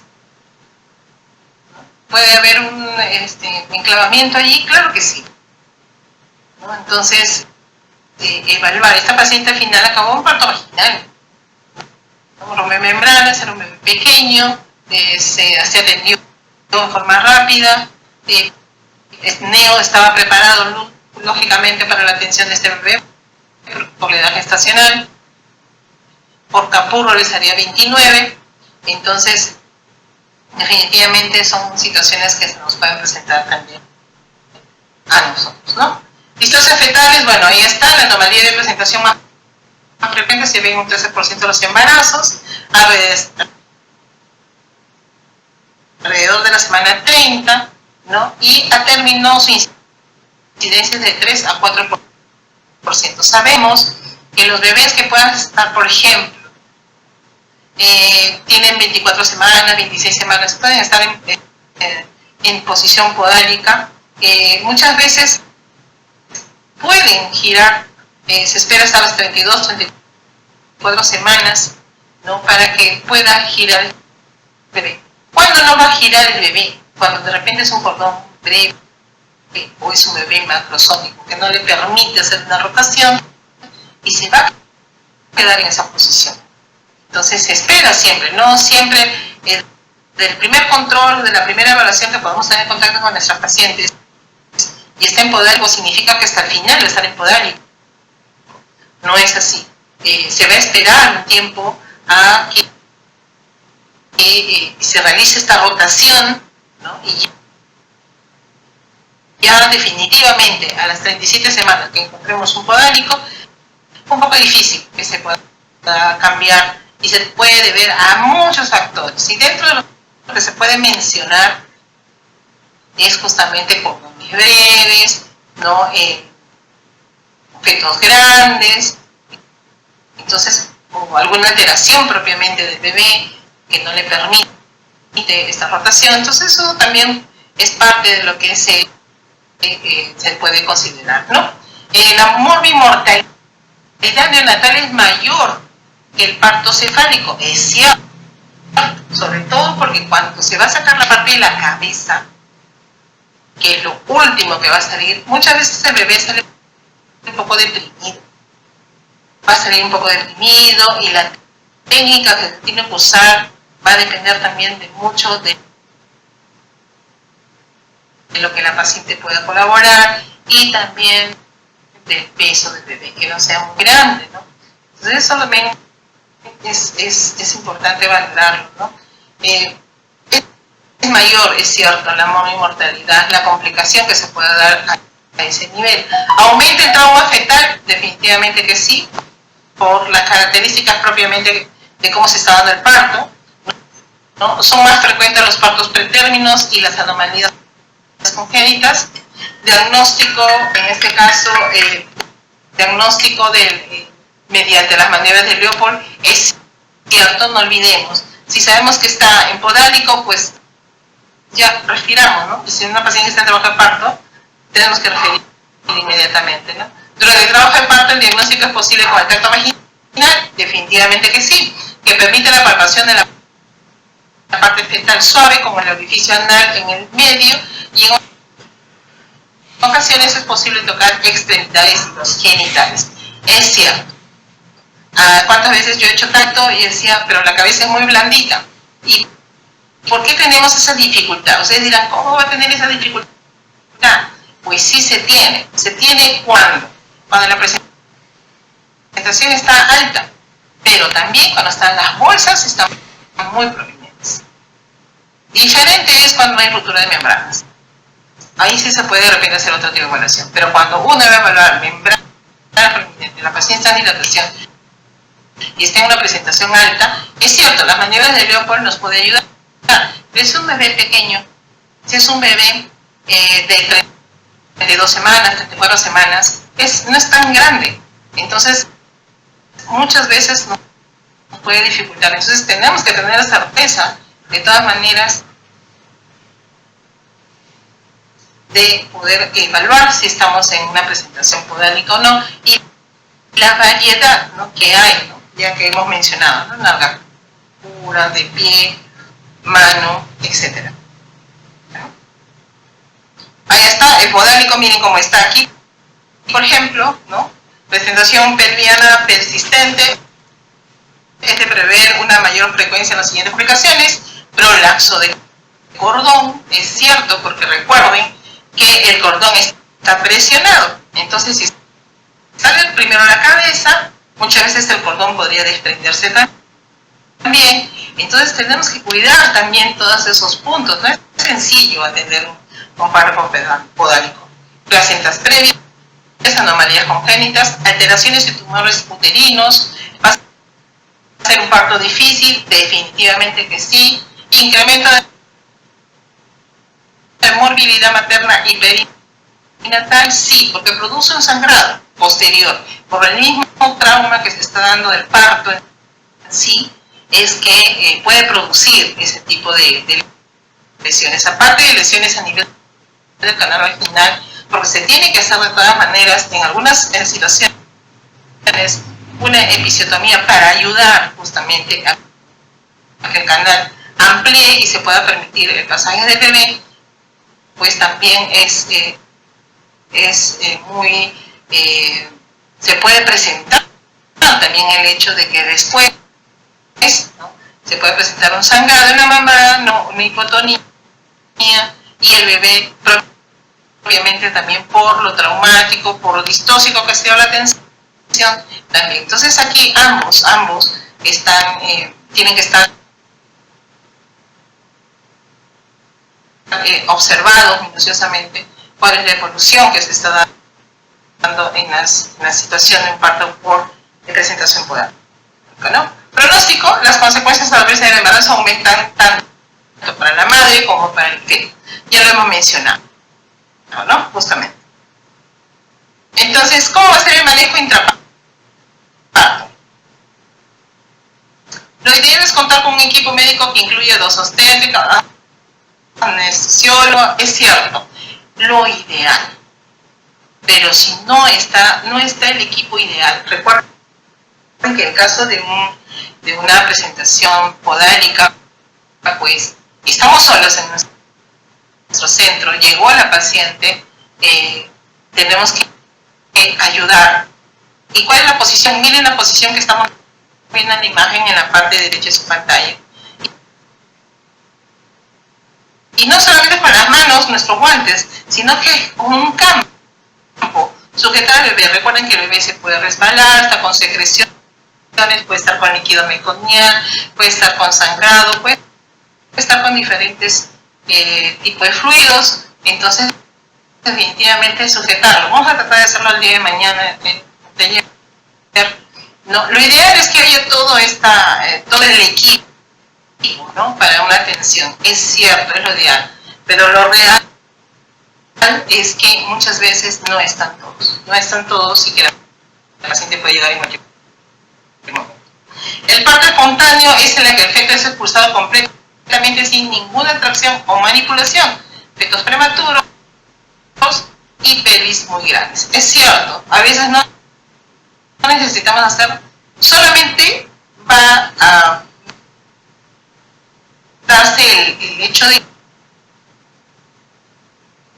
que el bebé va a ir saliendo conforme la paciente va pujando, va saliendo, y lo que nosotros tenemos que hacer es sujetarlo, ¿no? Desprender en este caso el primer brazo, el segundo brazo, ¿no? Para permitir que solamente quede la parte de la cabeza, y con un pujo, o si en caso de bebé es pequeño, pueda salir espontáneamente. Ahora, si no se diera, ya se tiene que emplear la técnica que se tiene que realizar para poder ayudar a extraer la parte de la cabeza, ¿no? La extracción podálica, el feto es expulsado en forma espontánea hasta el nivel del ombligo. Es cierto, solito avanza, no tenemos que jalarlo, no tenemos que de alguna manera forzar la salida inmediatamente. Vamos a hacerlo en conjunto con la paciente que está pujando, porque la sensación de pujo la paciente lo va a seguir teniendo, eso no va a cambiar. Entonces vamos a tener mucha paciencia con respecto a la salida de un bebé que está en podálico, ¿no? Que puede ser, en este caso podría haber sido nalgas puras o podría haber sido de pie. El feto va a avanzar en forma espontánea a nivel del ombligo, se completa la extracción de los hombros, ¿no? Hombro anterior, hombro posterior, ¿no? Depende de la posición, tenemos que hacer un tacto lógicamente para poder evaluar cómo podemos ayudar a desprender. O sea, primero son los piecitos, de acuerdo a la posición que esté, los miembros superiores y después la parte de la cabeza. En extracción podálica se espera que la dilatación sea completa para proceder a la extracción total del feto. Eso sí es normal. No podemos tomar la decisión de forzar una salida. Va a ser en forma espontánea y al final lo que se tiene que hacer es esperar simplemente que se dé la salida para poder actuar y terminar con la salida de la cabeza, que muchas veces es más traumático y demora más. Y recordar que mientras más nos demoramos, también el hecho es de que este bebé muchas veces nace un poco deprimido y la atención por parte de neonatología tiene que ser inmediata. Por eso que es todo un equipo que tiene que estar en este tipo de partos que no son los normalmente normales que podemos esperar, ¿no? Y que se nos pueden presentar. También se nos pueden presentar posiciones transversas, claro que sí. El eje longitudinal del feto es perpendicular al eje longitudinal de la madre. Diagnóstico: maniobras de Leopold, tacto vaginal y ecografía. Definitivamente que sí. Ahora ustedes dirán, pero si no está de cabeza, ¿cómo va a avanzar? ¿Cómo va a tener contracciones? Sí tiene contracciones y también tiene dilatación. Recuerden que el útero está trabajando, hay contracciones, hay cambios cervicales. Lógicamente una posición cefálica va a ayudar al descenso, pero en el caso de una transversa podría darse. ¿En qué casos? En prematuridad, en multiparidad, en tumores uterinos, estos miomas que pueden de alguna manera haber desplazado al bebé, úteros con alteraciones anatómicas, ¿no? Los defectos mullerianos, ¿no? Que también podemos saber. Recuerden que hay útero bidelfo, ¿no? Entonces que también se puede presentar. Hemos tenido casos también de un útero y la paciente en realidad no sabía que tenía este tipo de alteraciones anatómicas y sin embargo llegó a lo máximo 34 semanas, no llegó a más por el espacio, ¿no? Por el espacio que tenía. Entonces, miren, ese tipo de situaciones que también se pueden dar, ¿no? Úteros con alteraciones anatómicas, lógicamente, inserción baja la placenta, fetos con malformaciones o con tumores. La situación transversa con torso superior y ruptura de membranas debe considerarse una urgencia ante la posibilidad de prolapso de cordón. Ese es otro problema también que se puede dar. Ojo con los prolapsos de cordón. Recuerden, un prolapso de cordón tenemos que actuar inmediato y la probabilidad de vida del bebé es bastante notoria. Si es que no actuamos rápido, pues es muy difícil a veces el poder ayudar a este bebé a que no acabe muchas veces en una muerte, ¿no? Entonces tenemos que ver la posición transversa, es importante también, mediante maniobras de Leopold, no olvidarnos eso, es importantísimo en cualquier tipo de pacientes que en trabajo de parto.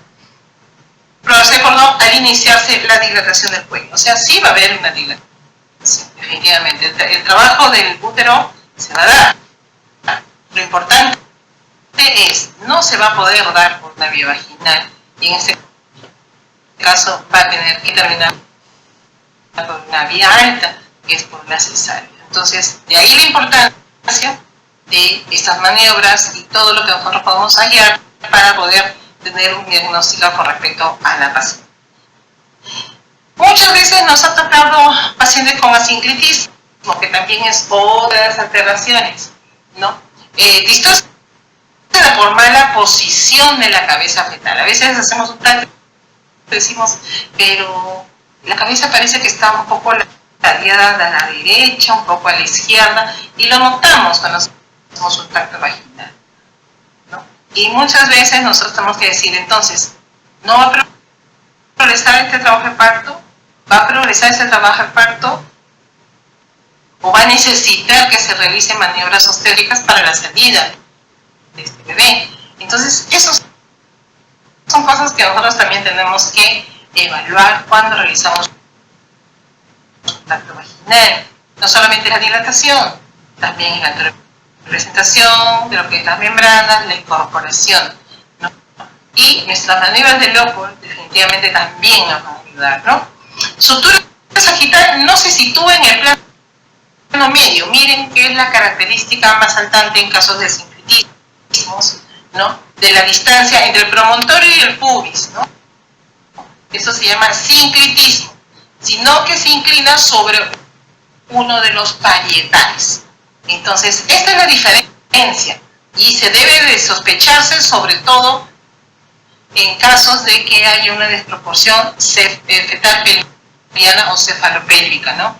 Más cerca de la sínfisis es un sincretismo posterior, más cerca del promontorio es un asincretismo anterior. Entonces, cuando una paciente puede estar en trabajo de parto, puede dilatar, puede descender de repente, pero va a llegar un momento que va a haber algo estacionario y que no va a permitir que esta paciente avance. Entonces, ahí está la evaluación que se tiene que realizar mediante el tracto vaginal para, en este caso, poder ver qué alteración podríamos estar teniendo en ese momento, como en el caso de los asincretismos, que no es muy común, es cierto, ¿no? Pero si se da, es muy difícil de que nazca por vía vaginal y bebé, ¿no? Y eso se puede convertir entonces en una distocia, definitivamente que sí. Anomalías de los anexos fetales, bueno, ya hablamos también de lo que son los cordones, ¿no? De las distocias de cordón.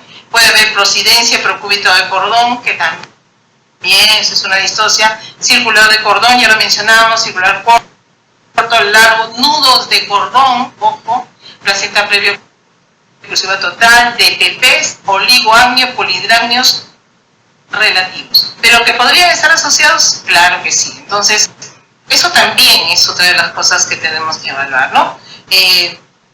Es propiamente del feto o también es por la acumulación anormal de líquido amniótico en el caso de un polidramnios o en el caso de un oligoamnios. Por eso que es tan importante que una paciente que va a empezar el trabajo de parto o que ha tenido controles, pues tenga estos datos también, ¿no? Cómo es el volumen de líquido amniótico, está adecuado, no está adecuado, ¿no? Y de acuerdo a ello se pueda tomar las medidas con respecto al trabajo de parto que se pueda dar en esta paciente, ¿no?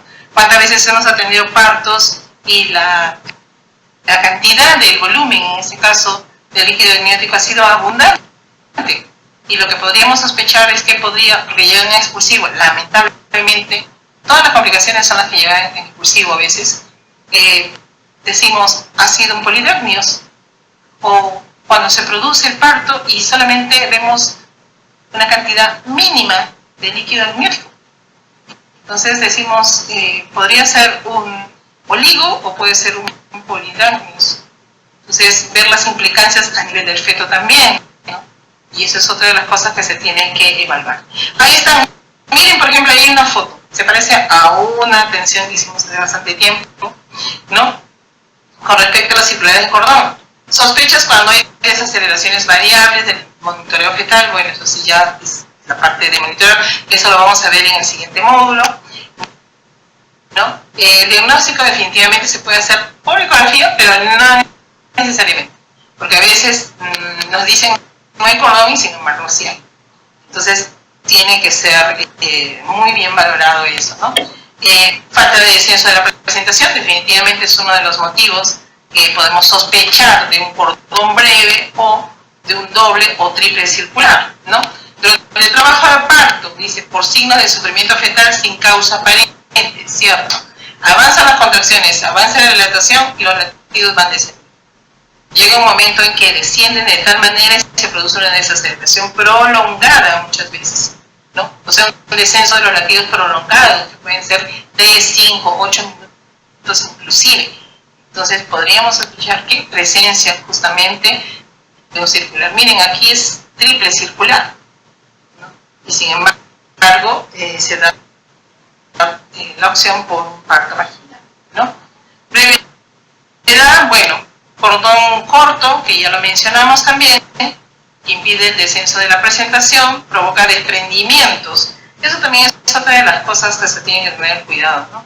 Provoca desprendimientos de la placenta normalmente insertada, ¿no? Cuando se produce el nacimiento, porque hemos tenido dos partos vaginales con cordones breves también, ¿no? Sobre todo en multigestas.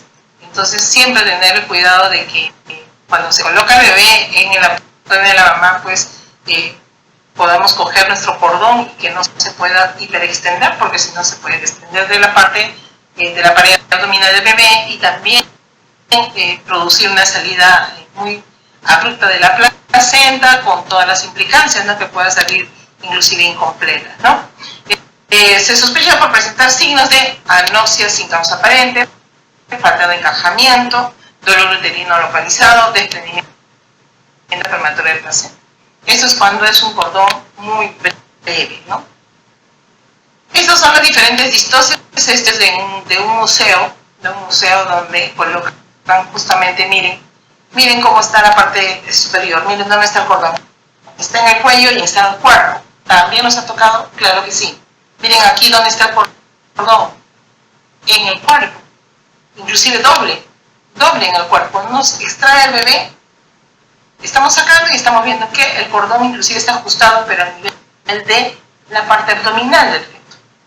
Entonces, ¿cómo nos hemos podido dar cuenta? Justamente cuando estamos escuchando los latidos, ¿no? En algún momento, cuando había contracciones, el movimiento del bebé, descendían esos latidos. No está en el cuello, pero puede estar en partes fetales o en la parte del tratamiento del cuerpo, ¿no? Miren, ahí están diferentes presentaciones. Miren, en la cabeza, en el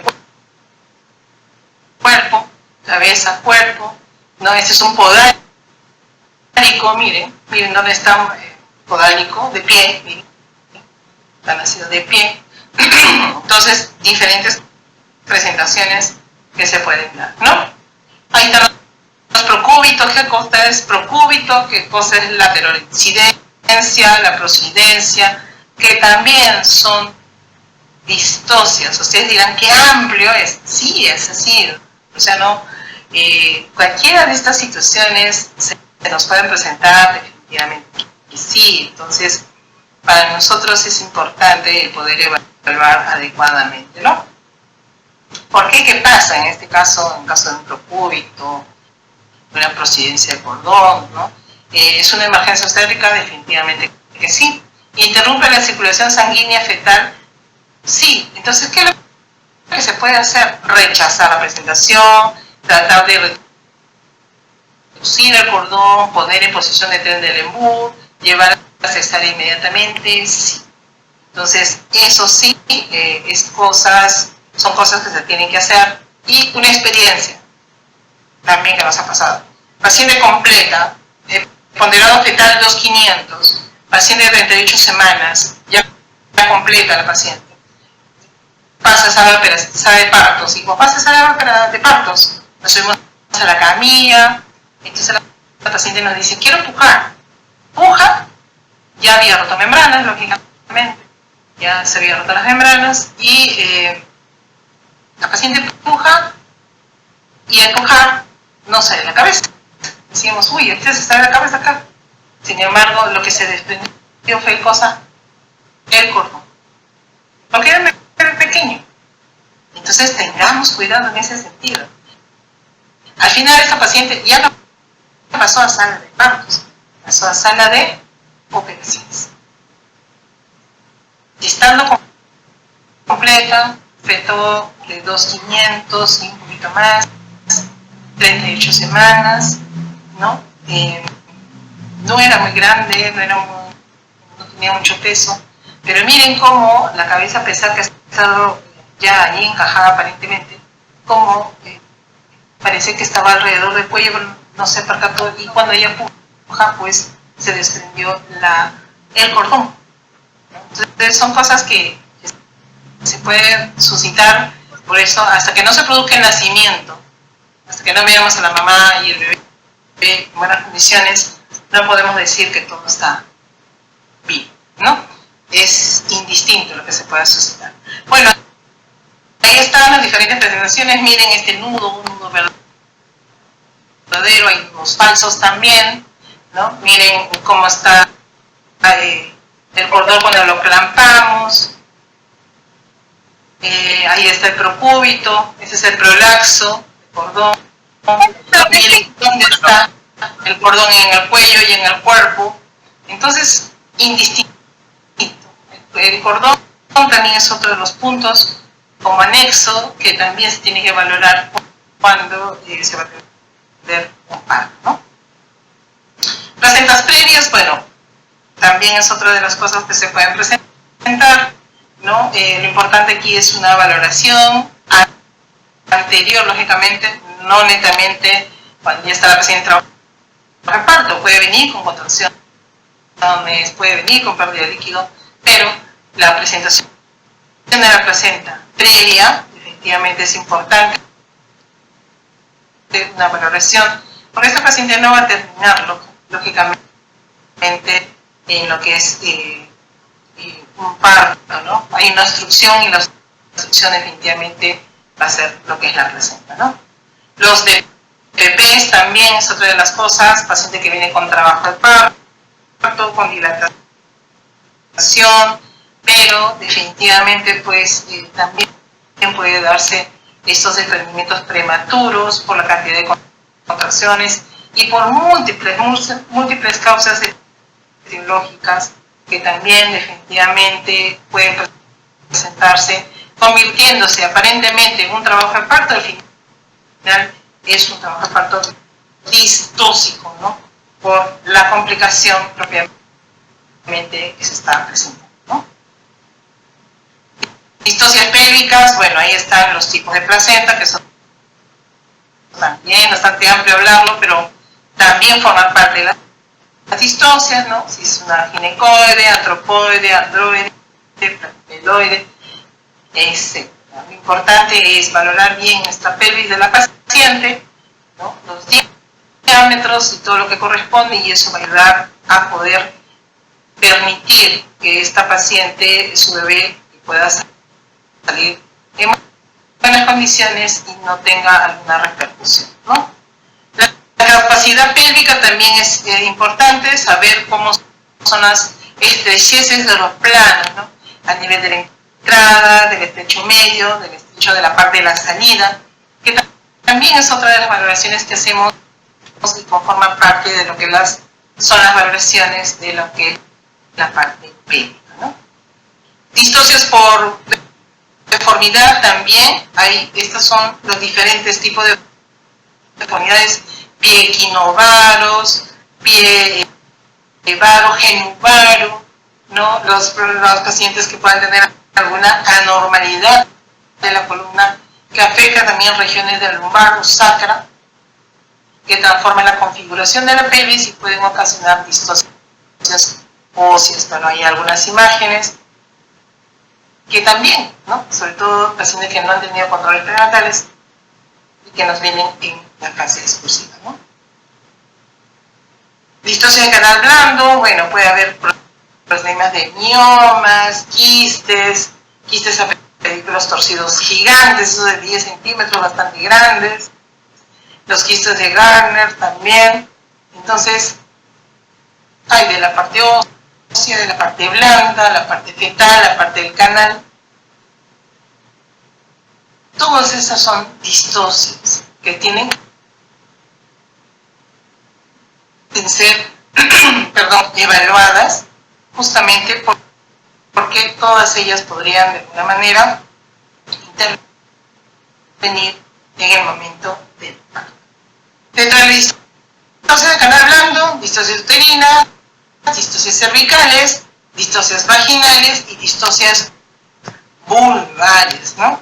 Que también, recuerden que a veces tenemos pacientes que tienen condilomas, pacientes que tienen herpes genitales, ¿no? Entonces, también forman parte de las valoraciones que nosotros tenemos que realizar para poder atender a nuestro parto y que el bebé pase por el canal expuesto muchas veces a este tipo de presentaciones, ¿no? Y que también se consideran dentro del grupo de las distocias, pero en el caso de los que son las herpes o los condilomas, pertenecen a distocias a nivel vulvar, ¿no? Para hacer una descripción en todo caso de ello. Listo. Muy bien, como verán, el tema es bastante amplio, es trabajo de parto distóxico. Entonces, se les va a dar un artículo según la Organización Mundial de la Salud, todo lo que se tiene que controlar con respecto a un parto vaginal normal. Nosotros lo que hemos enfocado acá son diferentes tipos de distocias que se puedan presentar en la atención de un trabajo de parto, ¿no? Pero definitivamente un mayor porcentaje se dan que estos partos se dan en forma eutóxica, por llamarlo así, ¿no? Y no tanto una distosia. Entonces, vamos a hacer un pequeño break de unos 5 minutitos para continuar, ya nos queda poco tiempo. Nos vamos a ver la parte del puerperio, que también es importantísimo. Tenemos un caso clínico para que vean también cuáles son las complicaciones que se pueden dar a nivel de puerperio, ¿no? Y que tenemos que estar preparados, porque no solamente es el parto, ya. Esa es una gran parte, ¿cierto?, de lo que es la atención, de que todo salió bien, el bebé con un Adler, la mamá también, si se le hizo o no episiotomía, si tuvo un desgarro, el tipo de desgarro, los grados que hay, la episiotomía, hubo episiotomía, episiotomía, y también hubo laceración o hubo desgarro. Bueno, eso es una parte, y también con respecto al bebé, ¿no? Entonces, definitivamente eso también son cosas que debemos de valorar. A ver, este es el artículo que de repente ustedes ya han tenido la oportunidad de verlo. Recomendación de la Organización Mundial de la Salud para los cuidados durante el parto, para una experiencia de parto positivo, ¿no? Entonces, definitivamente hay recomendaciones. Recomendaciones que debemos de considerarlas, ¿no? Lo que son el resumen de las recomendaciones para los cuidados durante el parto, para una experiencia positiva, ¿no? ¿Qué es lo que nosotros tenemos, qué es lo que recomienda la Organización Mundial de la Salud y cuál es lo que al menos no lo considera como no recomendado o no recomendable, ¿no?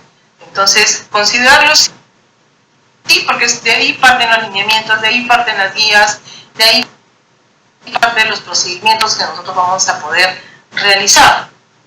Entonces mencionan algunas, la técnica de relajación, en la parte expulsiva también, qué es lo que es recomendado, qué es lo que es no recomendado, ¿no? Según la Organización Mundial de la Salud, ¿no? Y es un punto que nos sirve también como referencia para nuestras atenciones a nivel de parto, ¿no? Para considerarlos en todo caso, ¿no?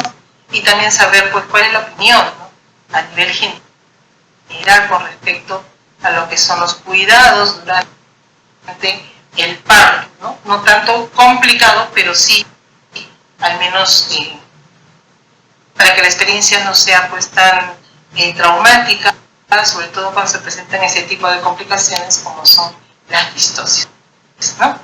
Listo.